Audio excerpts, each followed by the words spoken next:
Blessed day, everybody. Welcome to What the Boot. Today is going to be Acronyms Part 2, Enlisted Ranks. These are going to be, they're broken up into 9 levels. It starts with E1, and it goes all the way up to E9. And each level comes with an increase in pay, as well as an increased level of responsibility. The first one we're going to have is an E1. That is a PVT, which is abbreviation for private. That is the lowest rank that you're going to have in the Marine Corps, or lowest ranked person you ever deal with, or that you could be. All right. E2 is a PFC, which stands for Private First Class. As the next level, and working towards a lance corporal. So E3 though now is a LCPL, which is Lance Corporal, like I just said. The next level, this is where we have a deviation and a change. So E1 to E3 really doesn't necessarily have a prescribed set of responsibility outside of learn as much information as you can, do as much as you're told to do as efficiently as possible, and soak up as much information as possible. Now this is where we're gonna have a break, where you end up with a non-commissioned officer or a NCO. All right, and that is going to be a CPL, a corporal, which is an E4. This is where you get the first big jump in responsibility and expectation. When you get to this rank, you are responsible for those under you, whether or not you're a Marine or not. You are responsible for them. All right. Now, the next one is an E5. That is a SGT, or Sergeant.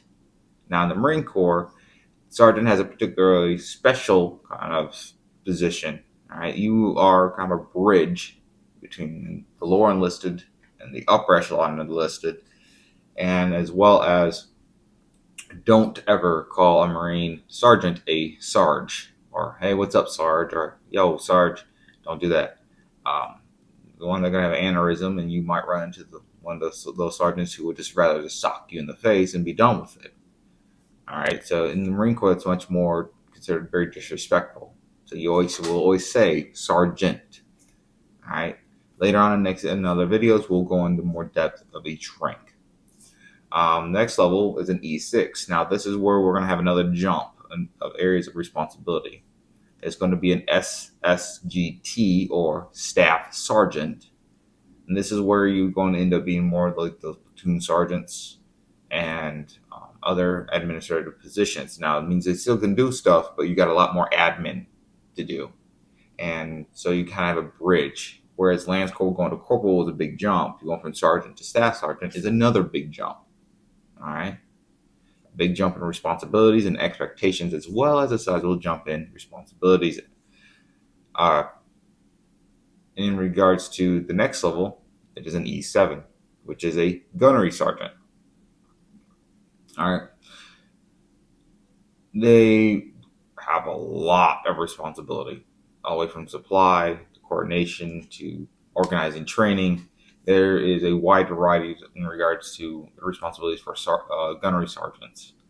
They're also ranked where if you see them, they are distinctive. All right, you'll notice that Marines sometimes they'll act one way, and then as soon as a gunny gets around, or as they're sometimes nicknamed as a gunny, their conduct suddenly shifts very differently, because generally a gunny does have quite a bit of responsibility and as well as power to make some things happen. So you tend to not want to antagonize any gunny. The next level after a gunnery sergeant is going to be 2 different ranks, and we kind of got to branch off. The first one you're going to have is a first sergeant, or a number 1 SGT, and then you have a master sergeant, MSGT. Now, the do with these two, a first sergeant is admin. So this big branch off. Beforehand, it's just one single line, right?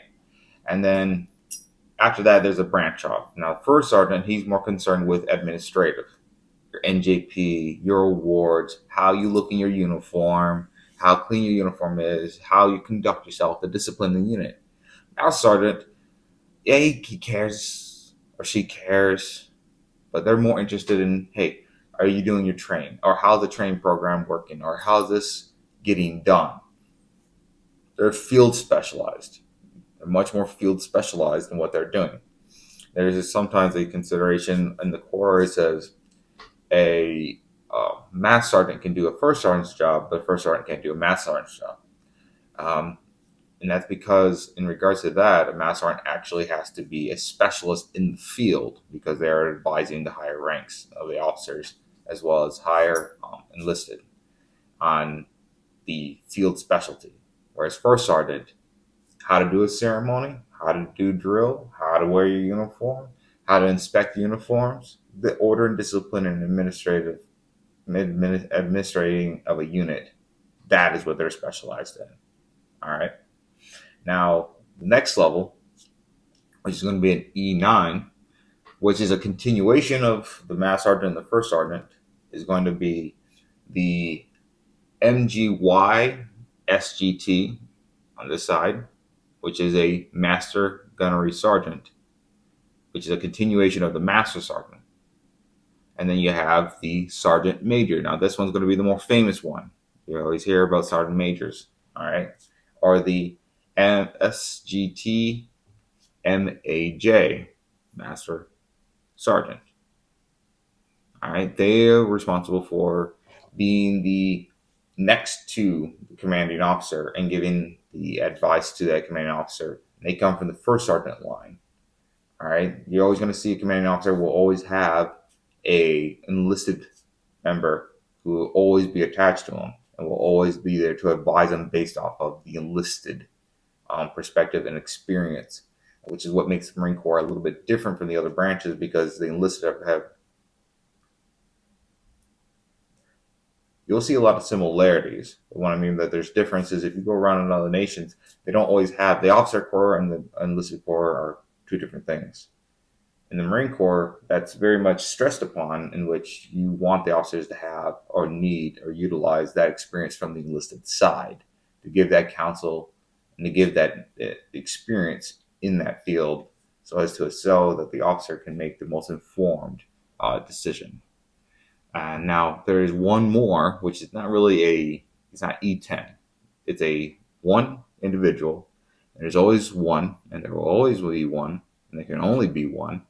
Would be the Sergeant Major of the Marine Corps, which is spelled SGT MAJ MC. Now, who's that? That's the Sergeant Major, who is the Sergeant Major for the Commandant of the Marine Corps. He is there to advise the Commandant of the Marine Corps in regards to the entire Corps. So he's always going to be looking at the big picture and always bringing things down to, hey, all the way down to the private, and always trying to maintain the core of the Corps, the cultural difference, the maintaining that consistency, holding true to our history. All right, that is a big part of one of his responsibilities, along with a whole laundry list of responsibilities. But in this video, we're just going over how these acronyms and what they mean. So when you run into them, you kind of have an idea of where it lands in the rank structure. All right. We'll be going over other details in regards to rank structure, responsibilities, and just what it encompasses and what is generally expected of that rank. And then we might also do history of those ranks as well in the Corps. All right.